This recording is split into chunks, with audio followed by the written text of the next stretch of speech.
Is I that... don't think they mind too much. No, but maybe you do. No, you do it. My mum's quite cool. We're all quiet.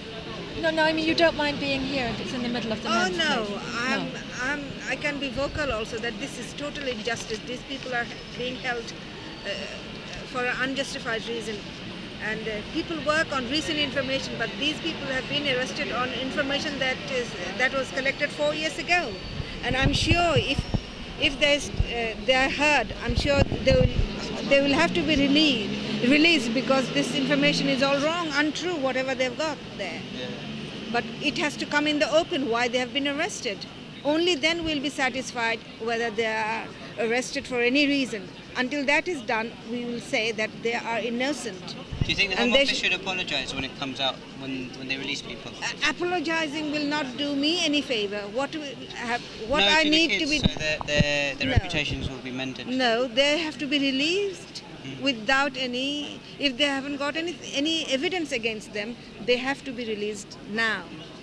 But you can think now that Babar's probably been stigmatised, you know. The second time he's been thrust into the papers. It doesn't matter. People make mistakes. The British government make mistakes. They're not holding their own identity. Their identity is not American identity. American identity is different from British identity. American identity is cowboy identity. That's it. But British identity is sober and is blended with justice and reason. And we are not displaying that. Britain should display that they are reasonable, they can think for themselves. They shouldn't just jump because America or Bush says jump. We are far more reasonable people in Britain. Tell us a bit about why you're here today, why you're sacrificing your time to stand up for the rights of... Well, really just, I mean, the detention without trial is not justified on any grounds. And this has really gone too far now with just keeping these people in indefinitely in prison without charging them or any sort of prospect of release. And so really it's just to make that point. I was reading the papers, it's like they have a 2.5% hit rate. They take 600 in and then they charge like 10 or something. Yeah. What do you think should happen to those 590 people who, you know, the faces in the paper, well, I mean, it's about, completely demonised? It's about intimidating the community, isn't it, really? I mean, they've done it before with the Irish, where they lifted people in their thousands and then they released them without charge. I mean, I think you'll find those charges are probably sort of minor offences. Like web searching. That sort of thing, yeah. Stuff like that. So I mean, you're not going to find, I mean, there's no major terrorists. So what lessons are there from the Irish experience, do you think? Are they learning from it? Yeah. Are so, we, yeah. the civil society movement, learning from it? I think so, yeah. I mean, there's a lot more people out here protesting now than there ever were on the Irish issue. So, Sorry, I was a kid. I was like four. So I mean, I was watching that's Transformers. yeah. So I mean, that's good that you've got a lot of people out protesting now. So hopefully you get more and more people. You know, you're worried that 600 people are arrested and only 10 are charged and the rest are, they let them go. You're worried about that. I'm not worried about that because history will prove that how foolish this government has been towards these South Asian people, that they have arrested 600 and found reason to hold back only 5 or 10, and they have had to let the others go. It will be written in the papers are preserved, everyday daily papers are preserved, it will be there, and history will judge that these 5, 6 or 10 years, how unjust they have been to a majority of the people, because only a handful, say 6 or 10 people have been very foolish. Assalamu alaikum, brothers and sisters. Good afternoon to the rest of our friends. Muslims in this country are now living in a state of terror. We are living in a state of terror. We have been terrorized by draconian and immoral policies of this Labour government. We have been harassed, young Muslim men have been harassed and harangued on the streets of Britain. We've been pulled up, rifles stuck to our heads, bound and gagged, put in white overalls. What is the difference between this and Guantanamo Bay? It's It's a very thin dividing line.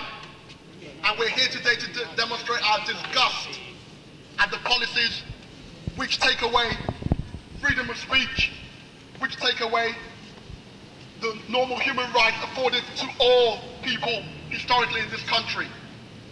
We have brothers and sisters locked up without due representation in Belmarsh. We have brothers and sisters arrested on trumped-up charges which are never proven. We have brothers and sisters who are arrested and weeks later, after being incarcerated, they're freed without any charges brought against them, and we hear nothing in the press or in the media.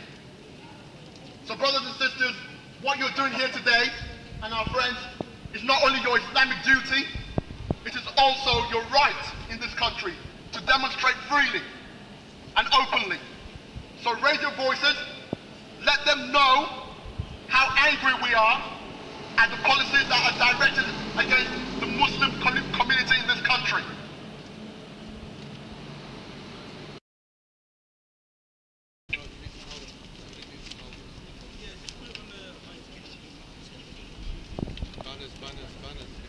Once again, I would like to thank you all to come here and support me. Today I appeal to the British public to support me and my family in our struggle to prove the innocence of my son, Babar Ahmad, of whom I am proud of. I thank everyone once again for their kindness over the last week and the many messages of support. In particular, our heartfelt gratitude goes out to all of you who have turned up today to demonstrate against the cruel and unjust attempt to extradite my son to America.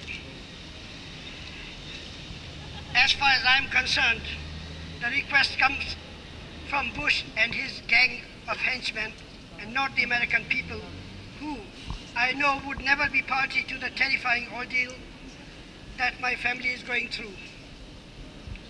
We are the latest victims of the so-called war on terror, which in fact is war of terror against innocent people who are not prepared to accept tyranny and oppression. Each passing day brings greater pain and suffering to my family, and we cannot bear to imagine the condition of our son. He was snatched from the streets of London outside his place of work in broad daylight by anti-terrorist police and is currently held in a high-security prison. This was following a severe beating, over 50 injuries he received at the hands of police in December. I worked as a civil servant, not very far from the place I'm standing here. So I know, like other public servants, are merely following orders. They are not to blame for the huge increase of stop and searches under the terrorism legislation. The vast majority stop and search are Muslims. Nor do I blame the prisoners who are forced to keep the Belmarsh detainees in inhumane conditions, locked up without any hope of release, slowly going out of their minds. The blame lies with the government and the ministers who have sold their souls to the Bush crusade, together with the so-called intelligence services, the ones who claimed Iraq had weapons of mass destruction. They have deliberately created a climate in which fear and suspicion run riot. Today, Britain is one where peaceful coexistence and multiculturalism is being torn apart, deliberately and arrogantly, without a care for the future of the various communities that make up this country. This is not the country I chose to raise my family in. I do not recognize it anymore, in the media or in what the government says does about Muslims. There was a time when the justice, the impartiality of our public servants and regard for the rule of law set this country apart from the rest of the world. Today we see a government bent on creating division and mischief, in particular demonizing Muslims in order to justify wars that have no support from the British public. I invested my life in this country and gave loyal service to the Crown. It seems that my lifetime work counts for nothing in the eyes of the government that is out of control and in the pocket of Bush. My claims of innocence on the part of my son are not worth an audience with the authorities, because like my son, my only crime is that I am a Muslim. As a result of what has happened to my son, we have heard from many other families who up till now have suffered in silence because of the hysteria generated against Muslims by Blair and his supporters. Far too many lives are being shattered by the terrifying abuse of the terrorism legislation. Homes are broken into. In the dead of the night, armed priests hold up old-age pensioners and women and children. Law-abiding citizens are smeared, and lies upon lies upon lies are heaped on the unfortunate victims in the press. I too would have regarded such a statement as nonsense had I not lived through such a nightmare in December last year, and now I have to go through even worse. Babar's story is only one of thousands that has never been heard. Understand the system. They are powerless and suffer in silence at the hands of a Home Secretary who relishes in savagery and a government that thrives on sensationalism and alarmist headlines. My son is innocent, and no amount of slander and lies will change the truth. My wife and I know our son better than anyone else. We know what he is capable of. He is a loving, gentle son, a kind husband, and a generous friend. I gave my life to this country and committed my children to make their home here. We did so in the expectation that justice, fairness, and equality was more than a slogan, but a promise to all in this country. We know that to Blair these are mere words, but from today we have to stand up together and demand that not one of our people, of whatever race, religion, and creed, can be kidnapped, imprisoned, and shipped to America or Guantanamo like a slave. We must stop this training, and today is the first step in the struggle. In the end, I will quote my son, who recently said, "All of you are my barristers, and Allah is the greatest of the judges." Hello. Hello. Good afternoon. Assalamu alaikum wa rahmatullahi wa barakatuh. This morning, I went to Babar Ahmed's appearance at Bow Street Magistrates. And I had to remind myself, am I in London, or am I in Texas, Mississippi, or anywhere else? How can we expect a British citizen born and bred in this country, no different from any one of us who's here, to actually be answering charges to a regime which we already see what their justice means to Muslims?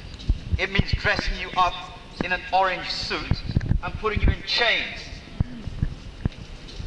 This morning, the prosecution lawyer for the United States of America saw and asked the judge to say, put him in chains.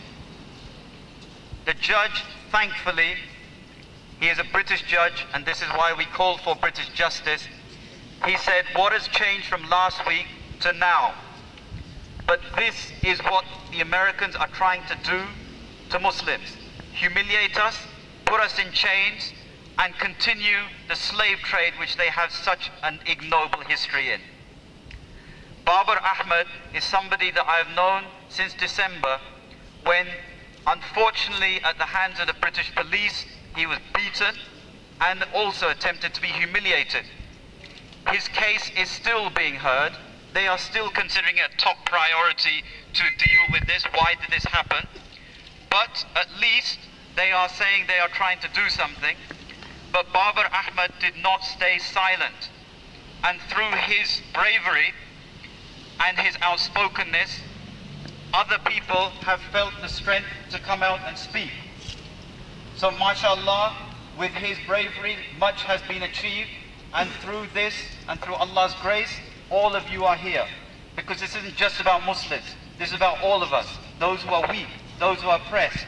We are in this situation now, but someone else will be in our position after this. So Babar Ahmad should actually, it's ironic that America, which called itself the land of the free and the home of the brave, he epitomizes both qualities. And instead, when someone has that freedom in him, in his spirit and bravery, they want to chain him. And they want him to be deported to what kind of gulag is going to be over there.